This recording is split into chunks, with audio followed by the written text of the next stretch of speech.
আজকের এই ভিডিওতে আমি আলোচনা করব প্রেগন্যান্সি টেস্টের ব্যাপারে। অর্থাৎ প্রেগন্যান্সি টেস্টে ফেন্ট লাইন অর্থাৎ একটি দাগ পরিষ্কার এবং একটি দাগ হালকা আসার কারণ কি, এবং এই প্রেগন্যান্সি টেস্টের ব্যাপারে বা এই প্রেগন্যান্সি টেস্টের ওপরে আমাদের এই চ্যানেলে অসংখ্য ভিডিও রয়েছে। চাইলে আপনারা সেটি দেখতে পারেন বা সেই ভিডিওগুলো দেখতে পারেন। তারপরেও আপনারা বারে বারে কমেন্ট করে বলছেন যে আমাদের পিরিয়ড এক সপ্তাহ হয়ে গেল, আমার পিরিয়ড আসছে না, বা 15 দিন হয়ে গেল পিরিয়ড আসছে না। তো 10 থেকে 15 দিন পরে টেস্ট করেছি, তাও একটি দাগ হালকা একটি দাগ পরিষ্কার। এইটি আসার কারণ কি, এই বিষয়ে আমি আজকে আলোচনা করব। সবার প্রথমত বলে রাখি, প্রেগন্যান্সি টেস্ট করার সঠিক কিছু নিয়ম বা সঠিক কিছু শর্ত রয়েছে। যেই নিয়মগুলি আপনি যদি না মেনে টেস্ট করেন তাহলে কিন্তু সেক্ষেত্রে আপনার এই রকম ফেন্ট লাইন বা এই ধরনের সমস্যা থাকতে পারে। তো নিয়মগুলি কি? প্রথম যে শর্ত রয়েছে সেটি হলো প্রেগন্যান্সি টেস্টটি আপনি কোন দিন করেছেন এটি জানা অত্যন্ত জরুরি। বহু সংখ্যক মানুষ আছে কোন দিন প্রেগন্যান্সিটা টেস্ট করছেন সেটিই ঠিক করে জানে না। তো কোন দিন আপনি প্রেগন্যান্সি টেস্ট করবেন? আপনার যেদিন পিরিয়ড আসার কথা ছিল তার থেকে 10 থেকে 15 দিনের মধ্যে আপনাকে টেস্ট করতে হবে। অর্থাৎ ধরুন আপনার পিরিয়ড আসার কথা 1 তারিখ, তো আপনি কবে টেস্ট করবেন? ওই মাসের 10 তারিখে আপনাকে টেস্ট করতে হবে। মানে 1 তারিখে পিরিয়ড আসার কথা, সেদিন আসলো না, তার থেকে 10 তারিখে আপনি টেস্ট করবেন। 10 তারিখের পরে 10 থেকে 15 তারিখের মধ্যে যদি এরকম ফেন্ট লাইন আসে বা এই ধরনের সমস্যা থাকে তো তার থেকে আরও 1 সপ্তাহ পরে আপনি টেস্ট করতে পারেন। তো তখন অ্যাকচুয়াল সঠিক রেজাল্ট আপনি জানতে পারবেন।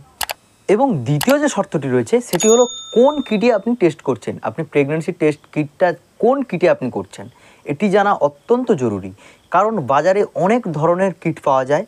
চেষ্টা করুন ব্র্যান্ডেড এবং রেপুটেড, সেটা বায়োলিন হতে পারে বা প্যাগানিউজ হতে পারে, এই ধরনের ভালো বা রেপুটেড কোম্পানি চেষ্টা করুন প্যাগানিউজ দিয়েই টেস্ট করার। প্রেগানিউজ, ম্যানকাইন্ডের প্রেগানিউজ, এই ব্র্যান্ডেড কোম্পানি দিয়ে টেস্ট করুন। কারণ বাজারে যে ধরনের অন্য কোম্পানি যে ধরনের কিটগুলো পাওয়া যায় সেগুলোতে রেজাল্ট ঠিকঠাক দেয় না, অতটা রেপুটেড নয় এবং খুব ভালো রেজাল্ট দেয় না।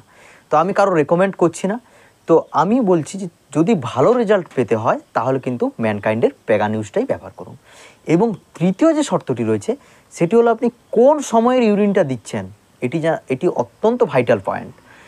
সবসময়ের জন্য চেষ্টা করুন আপনার মর্নিংয়ে ফার্স্ট ইউরিন, সকালের যে প্রথম ইউরিনটা তার থেকে 3 ফোঁটা কি 2 থেকে 3 ফোঁটা দিয়ে আপনি টেস্ট করবেন।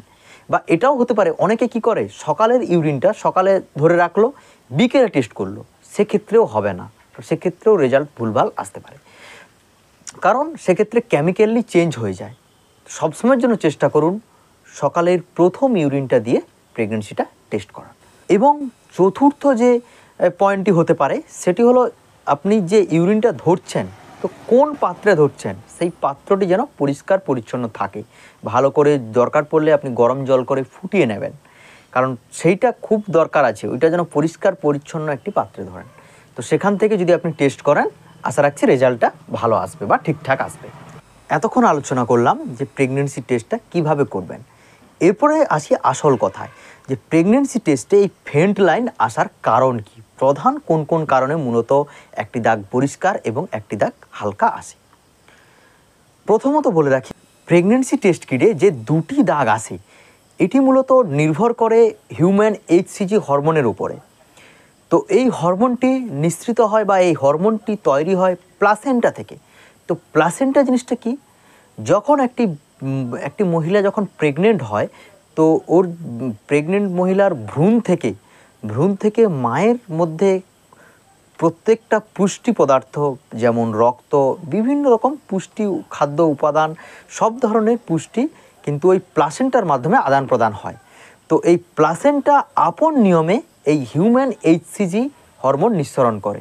তার ফলে আমরা এই এইচসিজি ইউরিন বা ব্লাডের মাধ্যমে আমরা পেয়ে থাকি। মায়ের ইউরিন বা ব্লাডের মাধ্যমে আমরা ইন্ডিকেট করতে পারি যে মহিলাটি প্রেগনেন্ট হয়েছে। এবং এই এইচসিজি হরমোন সবার শরীরে সমানভাবে থাকে না, তো সব মহিলার ক্ষেত্রে সমানভাবে উৎপন্ন হয় না বা সমানভাবে থাকে না। তো সেক্ষেত্রে কিন্তু এই ধরনের ফেন্ট লাইন, অর্থাৎ তার শরীর থেকে সেই রকম এইচসিজি তৈরি হচ্ছে না বা তার প্লাসেন্টা সেই ধরনের এইচসিজি তৈরিই করতে পারছে না। তো সেক্ষেত্রে কিন্তু একটি দাগ পরিষ্কার এবং একটি দাগ হালকা থাকতে পারে বা এই ধরনের ফেন্ট লাইন দেখা দিতে পারে। মূলত এই কারণেই হয়ে থাকে। আবার অনেক ক্ষেত্রে দেখা গেছে যদি থাইরয়েডের সমস্যা থাকে সেক্ষেত্রেও কিন্তু এই ধরনের সমস্যা দেখা দিতে পারে। তো এবং যদি আপনি আর্লি প্রেগনেন্ট হয়ে থাকেন বা ধরুন আপনার উৎপন্নটা কম, তুলনামূলক মানে ওই এইচসিজি পরিমাণটা কম হয়ে যাচ্ছে, তখন আপনি কি করবেন? আপনাকে ওয়েট করা উচিত, যে আপনি যেটা 15 দিনের মাথায় টেস্ট করছেন সেটা ওয়েট করে আপনাকে আরেকটু ওয়েট করতে হবে, আরও 1 সপ্তাহ ওয়েট করে দেখবেন। যদি 1 সপ্তাহ ওয়েট করে দেখে আপনার সেই একই রেজাল্ট, বা প্রথমে একটি দাগ পরিষ্কার একটি দাগ হালকা, এবং পরে আপনি যখন টেস্ট করছেন 10 দিন পরে যখন টেস্ট করছেন, তখন যখন দেখছেন যে টোটালি নেগেটিভ, তখন কিন্তু ইমিডিয়েটলি ডক্টরের পরামর্শ নেওয়া উচিত। যত তাড়াতাড়ি সম্ভব ভালো কোনো গাইনো ডক্টরের পরামর্শ নেওয়া উচিত। এবং আর কি করতে পারেন? আপনার যদি থাইরয়েড থাকে থাইরয়েডের ট্রিটমেন্ট করবেন, এবং সবথেকে ভালো হবে যদি কনফার্ম হতে হয় আপনাকে কিন্তু একটা ইউএসজি করে নিতে হবে, বা তলপেটের একটি ছবি করে নিতে হবে। সেখানে কনফার্ম বলা থাকে বা লেখা থাকে যে আপনি প্রেগনেন্ট কি প্রেগনেন্ট না। তো এই হলো আজকের ভিডিও।